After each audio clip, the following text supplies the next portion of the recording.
ନମସ୍କାର ଦର୍ଶକ ବନ୍ଧୁ ଆଉ ଏକ ନୂତନ ଅଧ୍ୟାୟକୁ ଆପଣ ମାନଙ୍କୁ ସ୍ୱାଗତ। ଜ୍ୟୋତ୍ସ୍ନା ମ୍ୟାଡାମ ବାଲକୋନି କଣ ଗୋଟେ କରୁଛନ୍ତି? କଣ କରୁଛ? ତମେ ଭିଡିଓ ଷ୍ଟାର୍ଟ କରିସାରିଣି? ହୁଁ ଆଉ ତ ପଚାରିବ ନା ମୁଁ କଣ ଖାଲି ଶାଢୀ ପିନ୍ଧିଲି ମାନେ ସାଙ୍ଗେ ସାଙ୍ଗେ କରିଦବ? ସତରେ କରୁଛୁଟି? ଆରେ ହଁ ବା ରେକର୍ଡ ଚାଲିଛି। ନମସ୍କାର ଦର୍ଶକ ବନ୍ଧୁ, ଜୟ ଜଗନ୍ନାଥ। ମୁଁ ନୁକି ଲୁଗାପଟା ସବୁ ଶୁଖଉଥିଲି, ସାର୍ ସେତେବେଳେ ଆସିକି କ୍ୟାମେରା ଅନ୍ କରି ଭିଡିଓ କରିସାରିଲେଣି। ହଁ କରିତ ସାରିଲେଣି ଆଉ। ହଉ, ପ୍ରଥମ ପ୍ରଶ୍ନ। ତାର ଗୋଟିଏ ପାଟି ଅଛି ହେଲେ ସେ କିଛି ଖାଏ ନାହିଁ, କେବଳ ପବନ ଗିଳେ। ପବନ ଗିଳି ଗିଳି ଗିଳି ଗିଳି ବଡ ହେଇଯାଏ। ବଡ ହେଇଯାଏ? ହୁଁ। ପବନରେ ବଡ ହେଇଛନ୍ତି କେମିତି ବା? ତାର ଗୋଟେ ପାଟି ଅଛି ହେଲେ ସେ କିଛି ଖାଏ ନାହିଁ, କେବଳ ପବନ ଗିଳିକି ବଡ ହେଇଯାଏ। ମାନେ ଖାଦ୍ୟ କିଛି ଖାଏନି? ନା, ଖାଲି ଖାଲି ପବନ। ପବନ? ପାଟି ବି ଅଛି?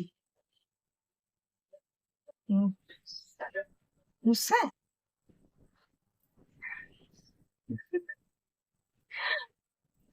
ଉଡିଗଲା ଇଏ। ପବନ କଥା କହିଲେ ପବନ ହେଇଗଲା, କେତେ ଜୋର ହଉଛି କହିଲ? ଏମିତି ପବନ ତ ହୁଏନି କେବେ। ଉଡେଇକି ନେଲା ଭଳିଆ ପବନ ଅଛି। ଚାରିପଟେ ମାଇକି ଆସୁଛି, ପବନରେ ମାନେ ଉଡିକି ଆଉଛି ସାଉଣ୍ଡ ଟା। ବେଲୁନ ନା ମୂଷା? କଣ? ବେଲୁନ। ବେଲୁନ? ନେକ୍ସଟ। ଯଦି ଆପଣ ଗୋଟେ କାଗଜକୁ ଦୁଇ ଭାଗ କରନ୍ତି, ତେବେ ତାର କେତୋଟି କଣ ହେବ? ଗୋଟେ କାଗଜକୁ ଗୋଟେ କାଗଜକୁ ଦି ଖଣ୍ଡ କଲେ, ଦୁଇ ଭାଗ କଲେ ତ ଚାରୋଟି କଣ ହବ? ଦୁଇ ଭାଗ କଲେ 8ଟି କଣ ହବ? ଯଦି ମିଶିଯାଏ ଏ କାଗଜ ସେ କାଗଜ, ଦୁଇ ଭାଗ କରନ୍ତି ଗୋଟେ କାଗଜକୁ, ତାହେଲେ କେତୋଟି କଣ ହବ? 4ଟି। ଠିକ ଉତ୍ତର ଦେଇଥିଲ ମଝିରେ। 8ଟି? ଦି ଭାଗ ମାନେ ଦି ଭାଗ ହେଇଗଲା, ଖଣ୍ଡ ହେଇଗଲା। ମୁଁ ତ ସେଇ କଥା କହିଲି, ଦିଟା ଯଦି ମିଶିବ 8ଟା ହବ। ଯଦି ଦିଟା ତମେ କୋଉଟା ଠିକ ହବ ସେଇଟା କହିବ ନା। ଆଉ ଯଦି ଗୋଟେ ତାହେଲେ 4ଟି। ହଉ, ନେକ୍ସଟ ପ୍ରଶ୍ନ। ସେ ଏମିତି କେଉଁ ଜିନିଷ ଯାହା ଯେତିକି ଛୋଟ ହବ ଆପଣଙ୍କ ପାଇଁ ସେତିକି ଅଧିକ ସମୟ ବଞ୍ଚେଇବ? ସେ କଣ? ସମୟ ବଞ୍ଚେଇବ? ସମୟ ବଞ୍ଚେଇବ? ଛୋଟ ହେଲେ ସମୟ ବଞ୍ଚେଇବ? ଯେତେ ବଡ ହବ ଆପଣ ସମୟ ସେତେ ଅଧିକ ଲାଗିବ। ଏଟା ଡିଫିକଲ୍ଟ କ୍ୱେଶ୍ଚିନ୍ ନୁହଁ, ଏଟା ମାଇଣ୍ଡ ଗେମ୍ ଟା। ବୁଝିପାଇଲେ? ମୁଁ ସିନା ବୁଝିପାଇଲେ। କଣ ସିଏ? ଯେତେ ଛୋଟ ହବ ଆପଣ ସମୟ ବଞ୍ଚିବ, ସେଟା ଯେତେ ବଡ ହବ ଆପଣଙ୍କୁ ସେତେ ସମୟ ଲାଗିବ। ରୋଷେଇ? କଣ ବଡ ହବ? ରୋଷେଇ ଯେତେ ଅଧିକ ମାତ୍ରାରେ ହବ ସେତେ ଅଧିକ ସମୟ ଲାଗିବ। କଣ ବା? ରାସ୍ତା। ଯେତେ ଛୋଟ ହବ ସେତେ କମ ସମୟ ଯିବାକୁ ଲାଗିବ, ଯେତେ ବଡ ହବ ସେତେ ଅଧିକ ସମୟ ଲାଗିବ ଯିବା ପାଇଁ। ହେଲା, ମାଡ ଖାଇଗଲା। ହଉ, ନେକ୍ସଟ ପ୍ରଶ୍ନ।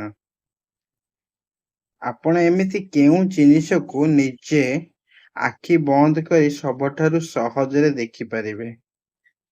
ଆଖି ବନ୍ଦ କରି? ଆପଣ ଏମିତି କେଉଁ ଜିନିଷକୁ ନିଜେ ଆଖି ବନ୍ଦ କରି ସବୁଠାରୁ ସହଜରେ ଦେଖିପାରିବେ? ଆଖି ବନ୍ଦ କରିଦେଲେ ସ୍ୱପ୍ନ, ଅନ୍ଧାର।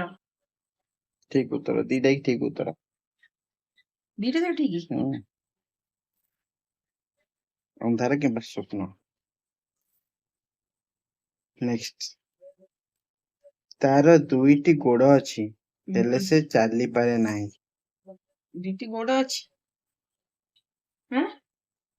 ହେଲେ ସେ ଚାଲିପାରେ ନାହିଁ। ଆମେ ତାକୁ କାଗଜ ଉପରେ ଗୋଲ ଚିତ୍ର ଆଙ୍କିବା ପାଇଁ ବ୍ୟବହାର କରୁ। ଗୋଲ ଚିତ୍ର? କମ୍ପାସ?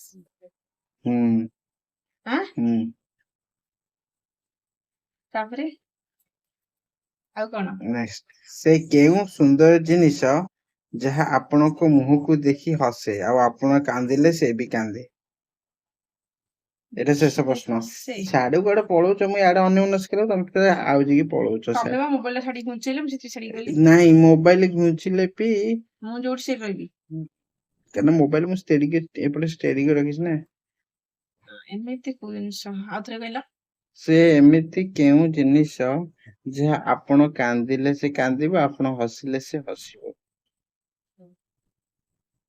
ବୋଧେ ମିରର। ହୁଁ ହଁ ହୁଁ ଠିକ ଟି ହୁଁ ସରିଗଲା। ହୁଁ। ଦର୍ଶକ ବନ୍ଧୁ ଆଜିର କୋଶ୍ଚିନ୍ ସବୁ ସରିଯାଇଛି। କୋଶ୍ଚିନ୍ ଗୁଡିକ କେମିତି ଲାଗିଲା ଆପଣ ମାନଙ୍କୁ କମେଣ୍ଟ ମାଧ୍ୟମରେ ନିଶ୍ଚିନ୍ତ ଭାବରେ ଜାଣିବେ। ଭିଡିଓକୁ ଲାଇକ୍ କମେଣ୍ଟ ସେୟାର କରିବେ ଆଉ ସବସ୍କ୍ରାଇବ କରିବେ। ଆଜି ପାଇଁ ଏତିକି ନମସ୍କାର। ଭଲରେ ଥାଆନ୍ତୁ ସମସ୍ତେ।